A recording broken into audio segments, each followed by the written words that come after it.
I wasn't aware of the Stonewall riots until some months later. In fact, in late 1969, I read a newspaper report in my hometown, Melbourne, Australia, which said that thousands of homosexuals had marched through New York the previous night to demand equal rights. That was the beginning of my consciousness about an LGBT movement. When he said he was involved with GLF, I just thought, well, in my view, I just thought there were a lot of, ex-public school boys with too much time and too much money, really. I didn't really rate them. And anyway, for me at that time, all stuff around gay liberation and equality was something that would naturally get sorted out as the revolution happened. It was a huge relief to find GLF. It was very life-changing for me. I wasn't in GLF for very long, probably about 6 months. It was a very intense time, though, and it changed my life in a way. I suppose joined GLF, you know, I mean, did anybody actually join it? Because it wasn't like that formal, but I went in and I just knew I was home.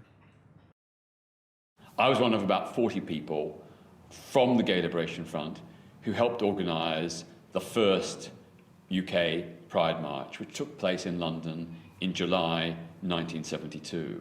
Our slogan was "Gay is good," modelled on the Black rights slogan, "Black is beautiful." The march, the 1972 march, building up to it was really exciting. We were not saying we weren't scared, of course we were scared, but we were also excited. We knew we had the power. We knew that we could do this. I think that first Pride March through London, which I think was the first one in the UK, was quite scary because there were only a few hundred of us. Again, mostly men, but also several dozen women. And I don't think I was prepared for that level of harassment from bystanders, people watching on. And also there was such a heavy police presence, and the police at that stage was so harassing of lesbians and gay men. We were very apprehensive about whether that march would work, who would turn up. You know, we were fearful that maybe just like a few hundred of us, perhaps not even that. We were also very concerned about the reaction of members of the public. Would we be attacked and abused? And what about the police? You know, this was an era when most aspects of gay male life were still criminalised. There was such a fiery energy, such zest and such will for change. And it was very, very emotionally liberating. And we were all very determined that we would do our best to change society radically. And generally within GLF, I think there was a feeling of being very much for not simply equality within an unequal system, but having the ability to unite with others to make radical change. People rose to become people who led a particular campaign or a particular thing, and then they would fade away and somebody else would come forward for the next thing. Of course, inevitably, as in most groups, some people were always the ones with the loudest voices and were always the one to speak, and there were definitely voices that were heard more than others.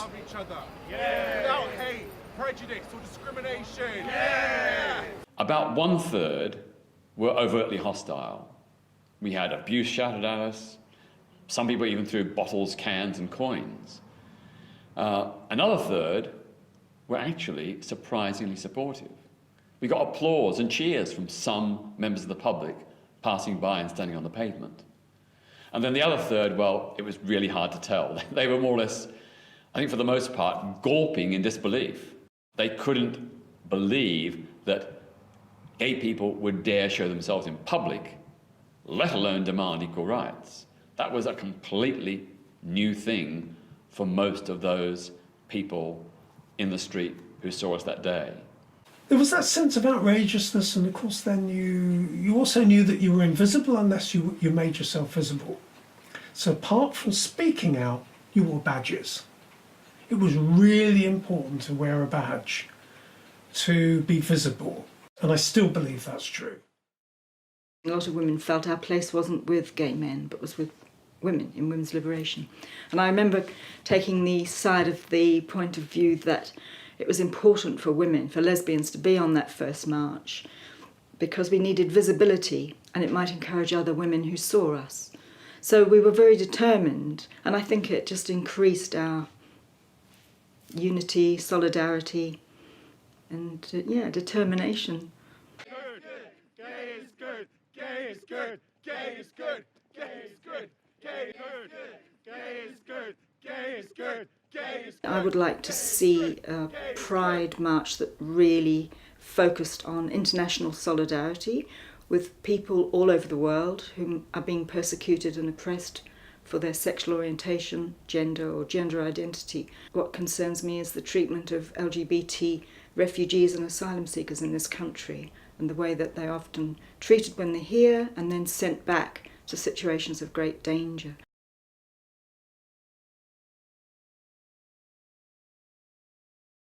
The work we do is roughly divided. About 50% of it is LGBTI focused, and about 50% is focused on other human rights, equality, and civil liberties issues. About half of it involves work within the UK, and another half involves work overseas, supporting democracy, human rights, and LGBTI movements in countries like Russia, Uganda, Iran, Pakistan, and Nigeria.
The Rainbow Film Festival started in 2006. It came about because we had been really trying hard with Shropshire Council to get something into the schools, just positive images. And at that time, the Director of Education was really quite supportive. So we put on two films which kind of spanned things. One was the one about Oscar Wilde, I think it was called Wilde. And the other one was called, you have to remind me, Jeff. Get Real. Get Real, which was about a boy coming out in a school. I think it was at Swindon. Basingstoke. Basingstoke, that's right. So it was kind of like, looking across the generations as to the different experience. And it went really well. We held it in the main cinema in the town, which is called the Old Market Hall. And it filled, and there was a really lively discussion. So then we thought, actually, film is a good way of doing two things. It's giving a message. It's a safe, comfortable place to be because in the dark, you can kind of think and feel what you like. It's not terribly threatening, and it's an enjoyable space. And so we've built it over the 10 years. So now it's a whole weekend festival with about 7 features, 2 shorts programmes, and we always try and have at least 2 question and answers, so try and get directors. And the other thing is big visibility side to it, because we always put big banners across the main streets of Shrewsbury saying lesbian and gay films from around the world. And the first time we did it, we thought, Colonel Blimp from South Shropshire would definitely write in. Actually, nothing happened. And so it really is part of us becoming part of what is really.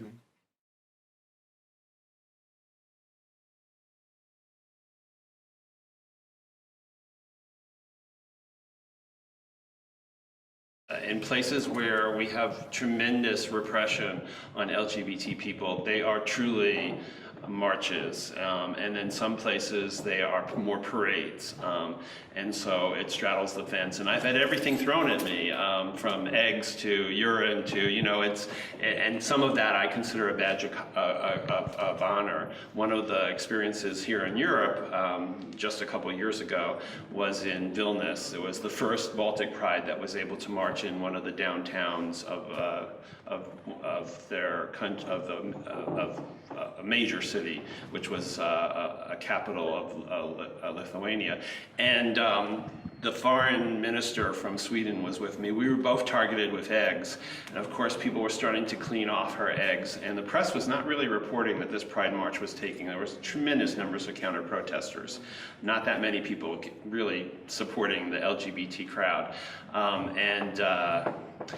The press wasn't reporting it, so I said, don't clean the eggs off me. I kind of heard my uncle in the background. I said, don't clean the eggs off me. And when we got up to the stage, I said, you can throw eggs at me. And the Swedish foreign minister, you could send bullets to my uncle.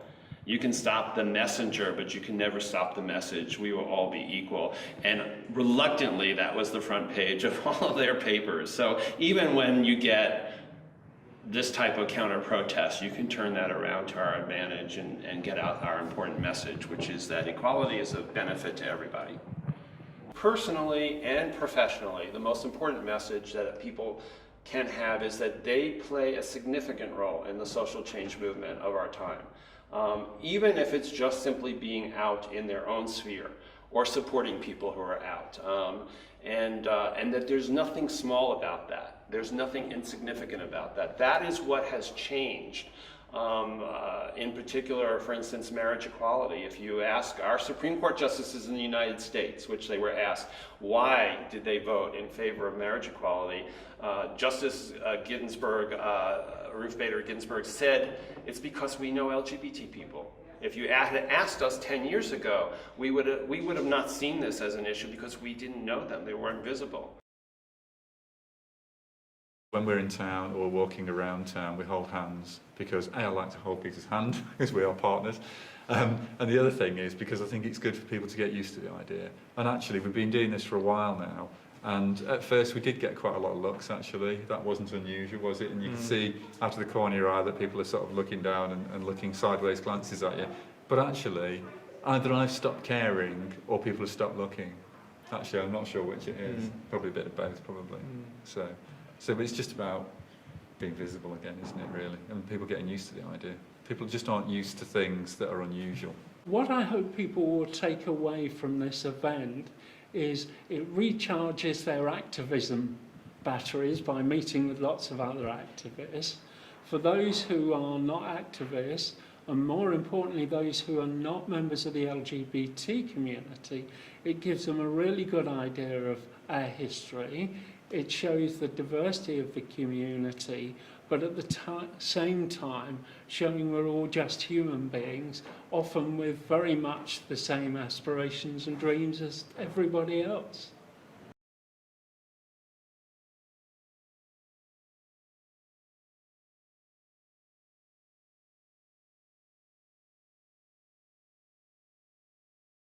It's been really interesting. I think I've certainly learnt a lot about history of LGBT people, which I wasn't really aware of much of the history before now. It kind of puts it into perspective, really, like, as these said, how far we've come, because it was really awful in, like, the past, and there is still inequality and everything, but it's a lot better now than it was. I was quite interested in the older LGBT history, like the very old LGBT history, because like nowadays we do have it a lot better. But in the past it was illegal to be gay or lesbian or bi, so people had to hide it, and I just really was interested in how they survived and how they lived.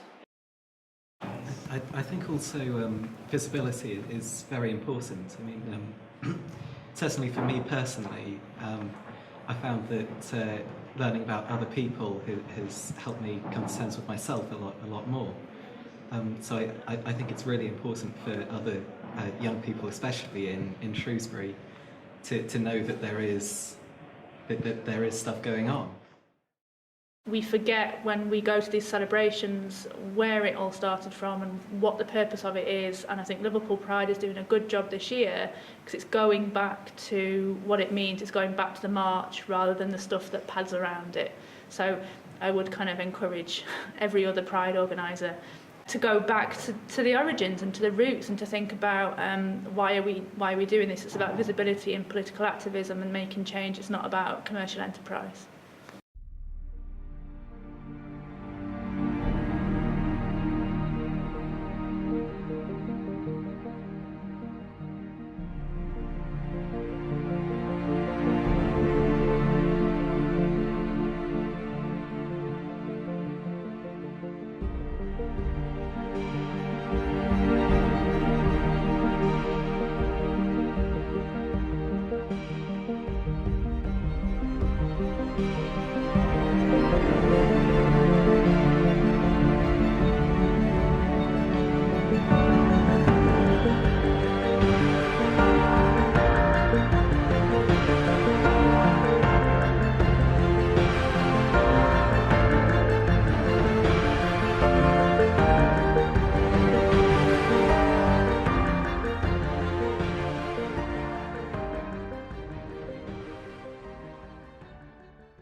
We had to take on a fairly clear label, gay, lesbian. Maybe now for these next generations, those can sort of dissolve a little bit. It has never been about me or the work that I've done. It's been about the collective, cumulative effort of tens of thousands of LGBTI people across the length and breadth of Britain, and of course, our very important and much valued straight allies. If I was going to Pride now, I think I'd like it to be called Lesbian and Gay Pride again, or LGBT Pride if that's what people prefer. And I'd like it to get its radical edge back. I'd like to see less of the commercialisation, less of the kind of famous pop stars appearing. I don't care whether you're disabled or not. I don't care whether you're Jewish or not. Well, actually, I want you to care. I want you to care that we are all different, and I want you to celebrate the difference. Originally, it was our festival, and it was our event, and we sang and played and danced there, and it was far more of a grassroots movement. It's really important for the confidence and self-affirmation of LGBTI people that they know about the past, that they understand where we've come from, the triumphs, the tribulations, the gains and the setbacks we've gone through to get where we are today. History empowers the future.